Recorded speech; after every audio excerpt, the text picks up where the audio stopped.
Y'all, I don't drink. I don't drink at all. But watching this show makes me wish that I was a drinker. Definitely. Hi, YouTube. Welcome back to my channel and welcome back to another review of 90 Day Fiancé The Other Way, Season 3, Episode 13, Don't Overthink It.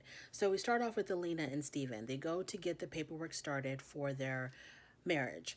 They come there with all their documents, everything is in order. The guy tells them that everything looks good and that they can get married as soon as they want. And so they decided to get married Wednesday at 5 p.m., which I think is like in a couple of days from the day that they are in the office.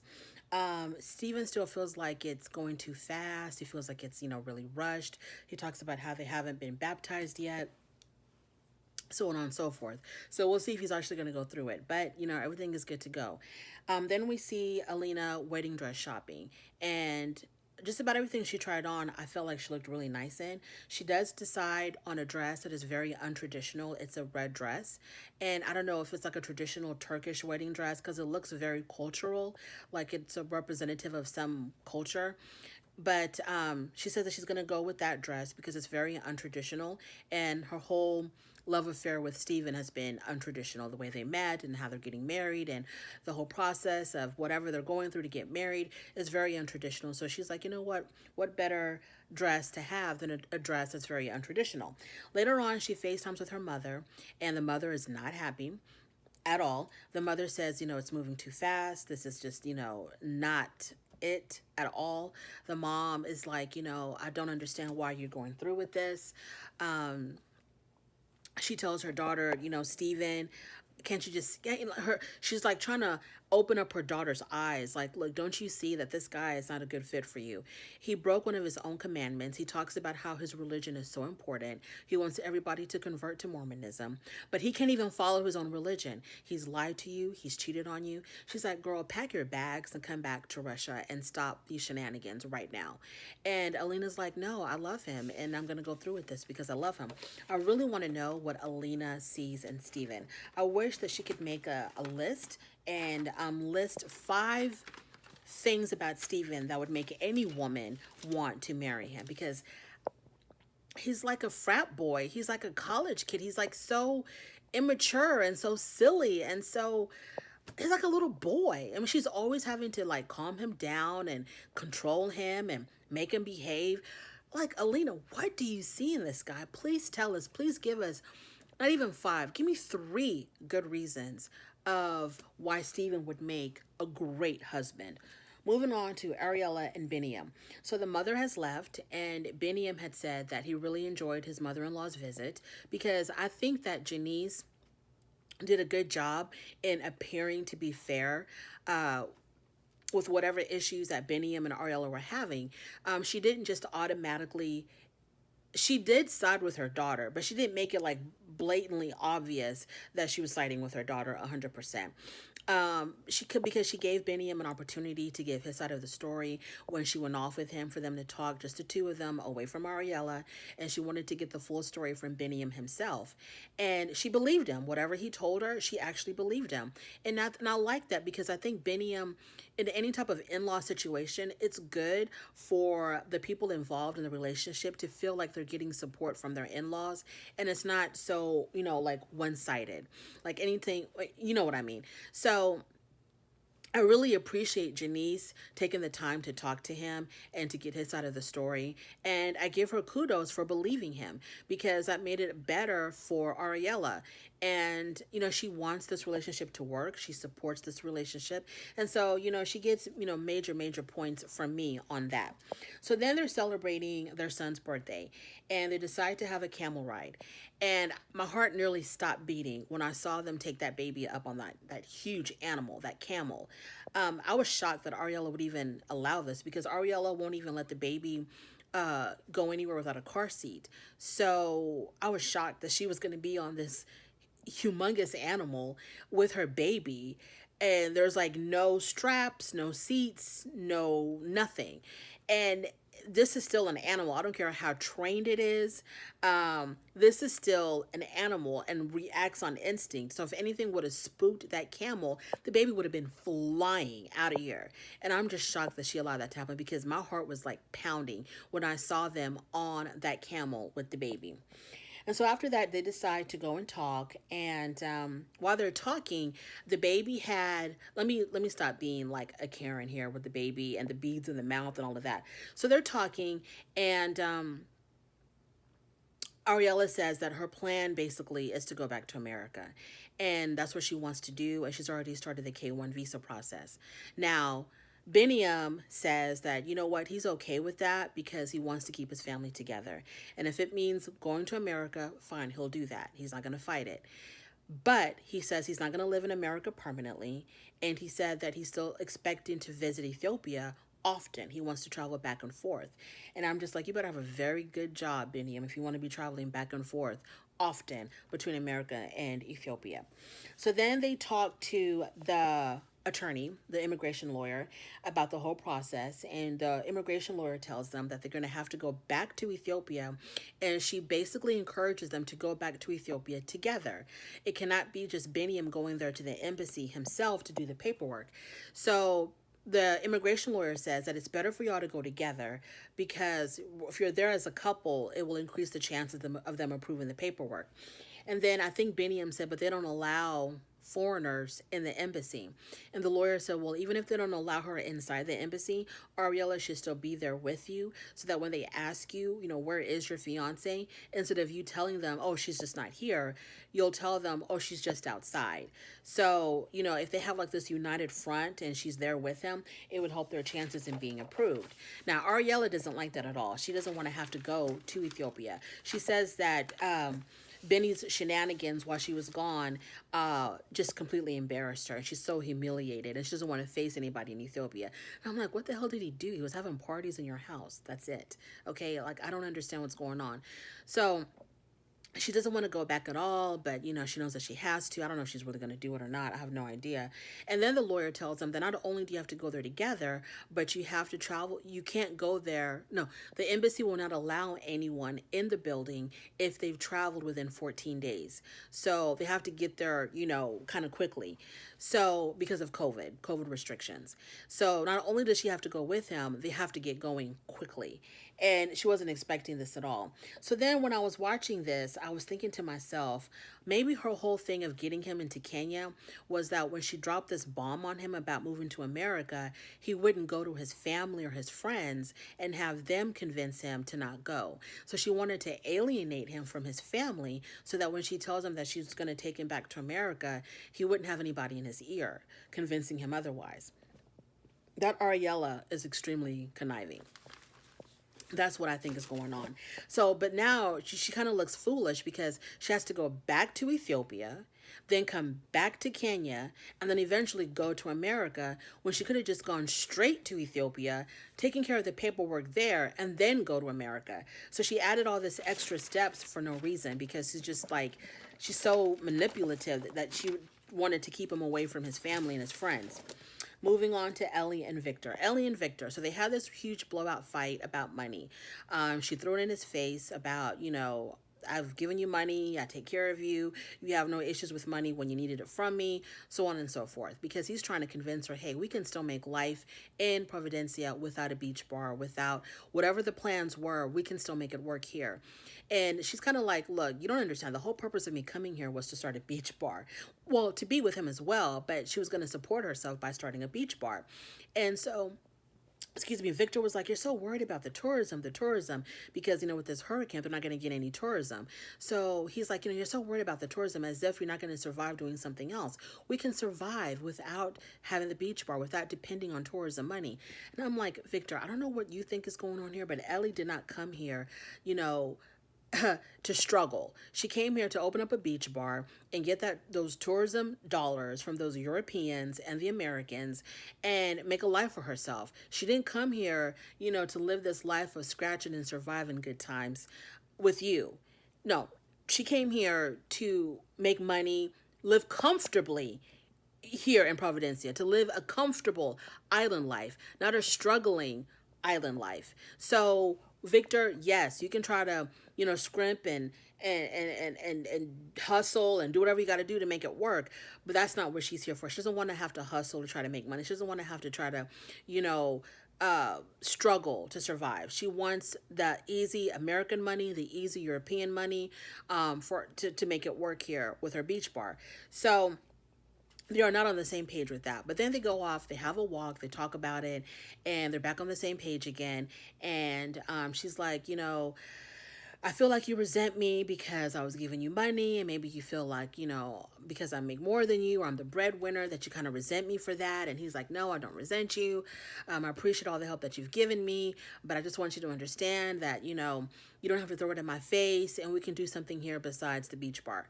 And then he decides to propose to her. So he goes off and he finds a seashell, like those really big, huge seashells, like the size of your head. And he gets on one knee, I think, and he proposes to her with this seashell, and she accepts. So they are now, I guess, officially engaged, and good for them. Kenny and Armando. So they're driving in the car, and it's the day before their wedding. And this is when Kenny decides to tell Armando, hey, I talked to my children about us adopting, and they don't like it. They're like, you're not doing that. And Armando was really surprised because normally his children are very supportive. They're always like open-minded, and they support them in whatever they want to do. So Armando was like, what was the deal? What was the problem? And Kenny said, well, because they feel like that if I have more children, I'm going to forget about them, that I'm not going to give them as much attention. And Armando was like, what I think what's really going on here is I think your children resent me for taking you away from them, and they feel like that if we have a child together, it's going to kind of like solidify your life here in Mexico, because you're going to have me and you're going to have our family as well to keep you here. And Kenny just dismisses that. He's like, no, my kids are not like that. Yes, they are, Kenny. Your kids are exactly like that. So even though Kenny loves Armando, obviously, I feel like Kenny is not going to stay in Mexico. I don't think he's happy there at all. And when his family goes back to America after the wedding, I think that loneliness and that homesickness is going to hit him really hard. And I think he's going to try to convince Armando to go back to go to America with him. That's what I don't think Kenny's happy in Mexico. So then the next day they wake up in the morning, and oh, another thing, but I got to mention, I don't think Kenny wants to have children either. I don't think he wants to have any more children with Armando, because number one, I feel like he thinks he's too old, and I think that is really going to kind of maybe make it harder for him to go back if they decide to because it's going to have to be there that much longer to go through the adoption process, or if they decide to go through in vitro. And I think that he plans to go back to America kind of, more sooner than later. So I don't think he's interested in having any children with with Armando in Mexico. And I think he's going to use his children to not make that happen. He's going to tell Armando, oh, because of my kids don't want me to do that. My kids, so we can't do this, which is really funny to me, because Kenny has always been the one to tell Armando, don't worry about what people think. If they don't agree with what you're doing and how you're living, forget them. Don't worry about what they think.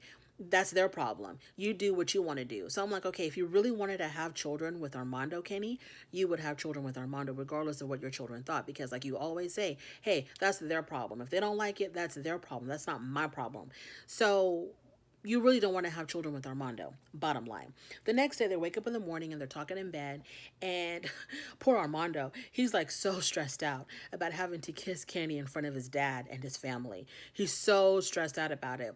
So he's telling Kenny, look, what are we going to do about this kiss thing? Because for respect for my dad, he doesn't want to see that. And my aunt told me that, your dad is going to come to the wedding to support you, but he doesn't want to see any type of public display of affection between you and Kenny. So Armando's like freaking out because, he doesn't want to disrespect his dad.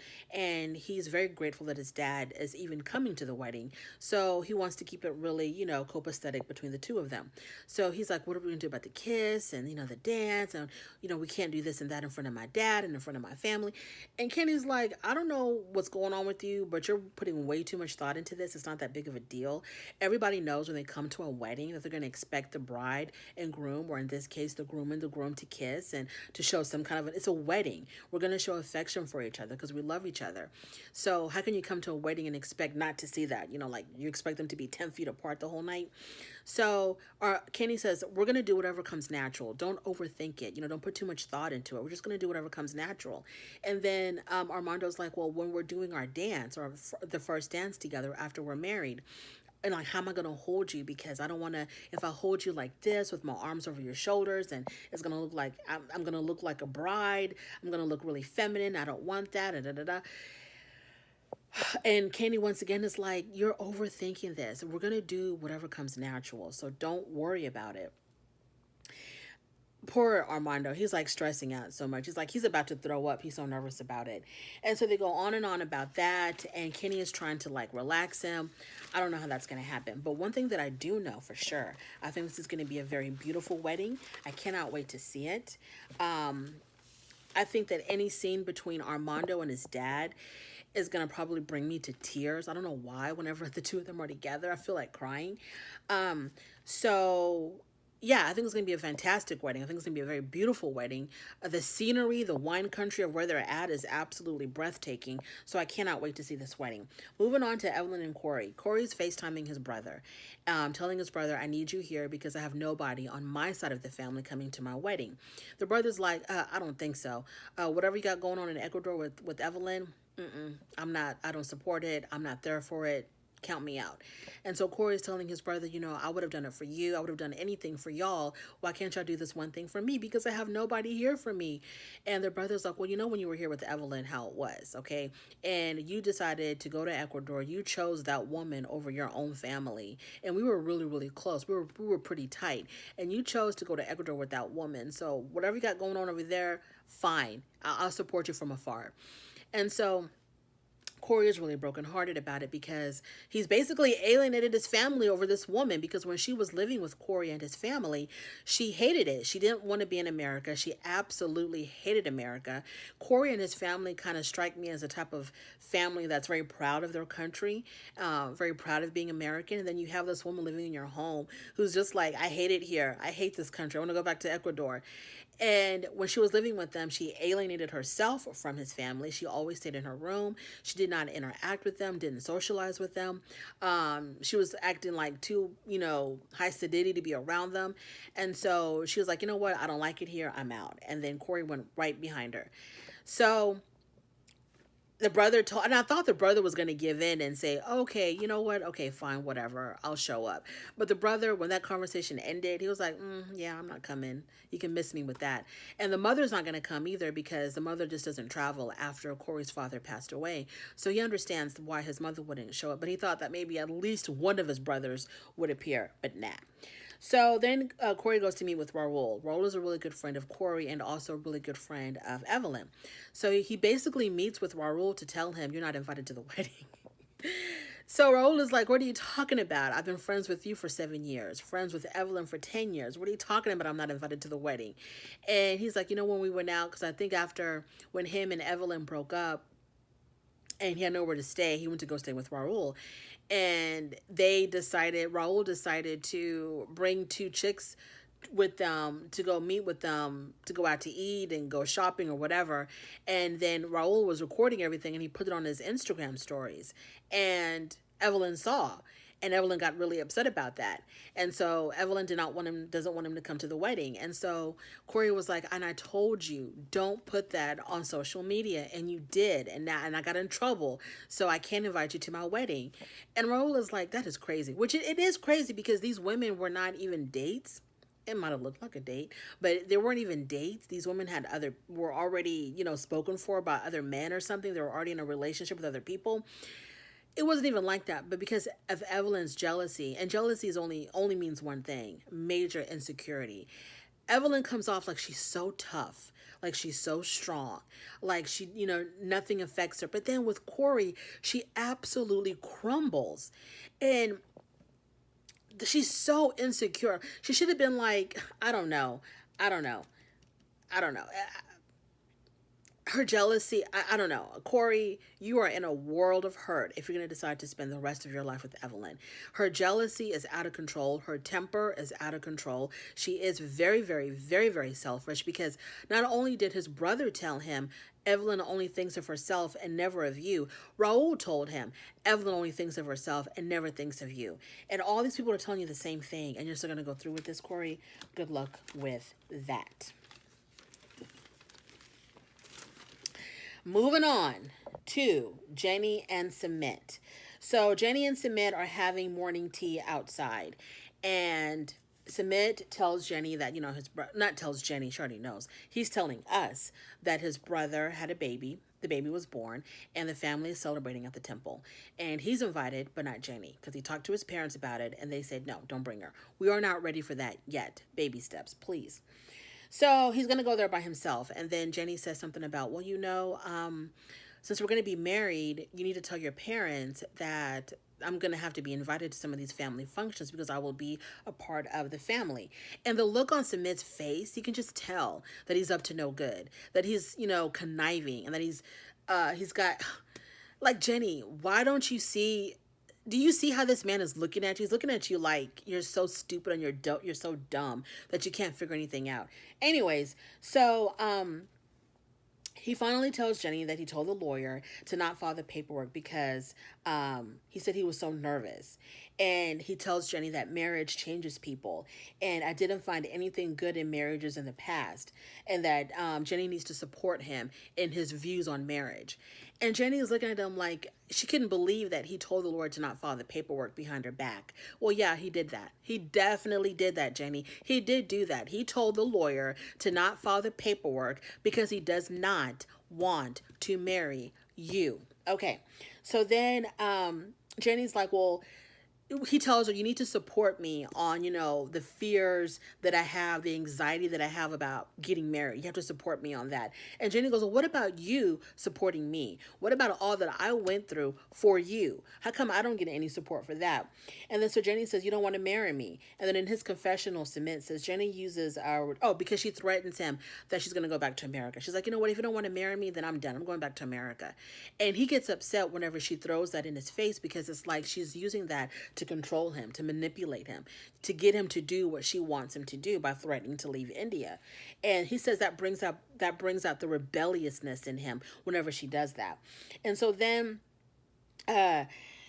so when they're arguing, he tells Jenny to calm down. Calm down, Jenny, calm down. And I'm looking at the TV like, she's not even like yelling. You dropped this huge bomb on her. You basically told her that you don't want to marry her because you told the lawyer not to file the paperwork. You have this woman thinking that she was getting married in a few days. And then you're going to tell her to calm down? Are you serious? If it was me, I would have jumped. I would have flown across that table. There would have been teacups flying everywhere because my hands would have been around his neck telling me to calm down. Are you crazy? Because to me, when someone tells you to calm down, it's equivalent to saying shut up. So he is so nervous and so discombobulated. His armpits were like soaking wet from sweat. And so then Jerry's like, either we get married or not. And then Sumit says, I do want to get married. Don't pressure. We'll get married in good time. Or we'll get married eventually. Then she's like, she gets up and she's done. She leaves, right? She goes back inside the house. He follows her. And she's telling him, do you know how stupid you look out there? I guess because, I don't know why she said that to him because the only one looking stupid is you, Jenny, because you've been following this little man around for 10 years, waiting, begging, anticipating for this man to marry you. And not only does he take you so far as to get the paperwork started, he turns around and tells the lawyer to not file them, like within a day of you signing those documents. He's making you look like a clown, Jenny. If any of this is true on this show, if this is real in any way, you're the one looking stupid. You're the one looking clownish. So then Jenny says, I can't let him continue to do this to me. Why not? You've been doing it for 10 years. Why not? was another 10 years. And then Sumit says that Jenny is pressuring me to get married. This brings out the rebellious side of me, and she's going to be controlling after we get married. So he uses her natural reaction of getting upset for him being so deceitful. He's using her natural reaction as an excuse to not marry her, because he's like, you see, y'all, you see, everybody, what I've been telling you. You see how she's trying to control me by threatening to go back to America if I don't marry her. Do you see how angry she's getting? Do you see how she's changing? And it's like, okay, but this is a natural reaction based on your actions, because you are the one manipulating her. Okay. Jenny meets with Shaktamata. That's one of the coolest names I've ever heard. She meets with Shaktamata, which is one of the women that she met when she was going to be a Hare Krishna at the temple. And she's telling her friend, she's telling her about, how Sumit, well, his parents have finally, they were not going to stop us from getting married.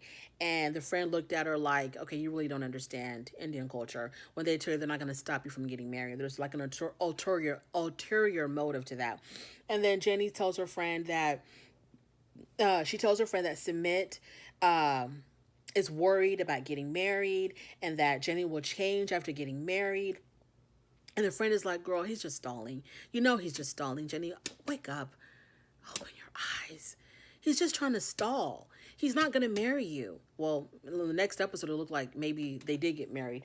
But he's just stalling the whole process. He's not worried. He's not scared. He's not afraid of marriage. Stop it. He doesn't want to marry you. Okay, moving on. So then Jenny says that Sumit likes living together as if they're marriage. And the friend was like, yeah, of course. He gets to be with you. He gets to enjoy all of the privileges and benefits of marriage without actually having to be married, which is making you look more foolish. And the friend said that in their culture, probably in any culture, a man elevates a woman when he decides to go ahead and commit to her and be married to her instead of just, shacking up with her.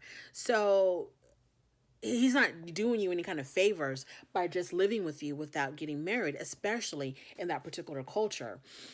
He has no responsibility of taking care of a wife. Then the friend says, look, if it's not working for you, Jenny, just leave. Just go back to the United States. And then in her confessional, Jenny says, yes, Shaktamata gave her really good advice, but it was hard to leave because she's felt more love from Sumit than from anyone else. And I'm like, this is love to you, Jenny? Him catfishing you, him lying to you about having a whole entire wife, a wife that lived with him and his family, a wife that her own family lived with him and his family. Completely lied to you about it after you came to India. It wasn't like he was lying to you about this when you were still living in the United States. He was lying to you about this after you came back to India and he had you set up in that house. He was going back home to his wife. Okay. After he was stalling the whole marriage process, using his parents as an excuse of why he couldn't marry you. That's love to you, Jenny. Knowing that he could have married you whether his parents approved or didn't approve. If you really, really wanted to, he would have. And also by telling the lawyer not to file behind your back. That's a sign of love. This is the love that you're talking about that you've never felt before from anyone else. This is your sign of love. I shudder to think what kind of relationships you're in the past, if this is what love looks like to you. Then Jenny says that she can't leave because it's so hard. And the friend says, well, he knows that. He knows that you can't leave. He knows that your threats about going back to America are just empty threats because you haven't left. You keep threatening that and you're still here. And that's why he's not going to make a decision. He's going to continue to stall. You need to leave to force him to make a decision. This is the best advice that anybody could have given Jenny. And I wonder if she actually took it. So then I feel like that Jenny doesn't want to leave, not because she's got this love for him, or she does love him. I think she doesn't want to leave because she's more scared that he's probably going to not care and maybe find someone else, get on the internet and catfish another woman, another victim. I don't know, but we'll see what happens. Like I said, the previews from the next episode shows that they got married or something. So I'm really, really, really interested in seeing how that worked out. And if they really did get married, I still don't think she's a winner because Sumit isn't that much of a catch. Anyways, thank you for joining me. If you made it this far into this review, I appreciate you more than you know. Go ahead and give me a thumbs up, subscribe, and don't forget to drop a comment. Thank you.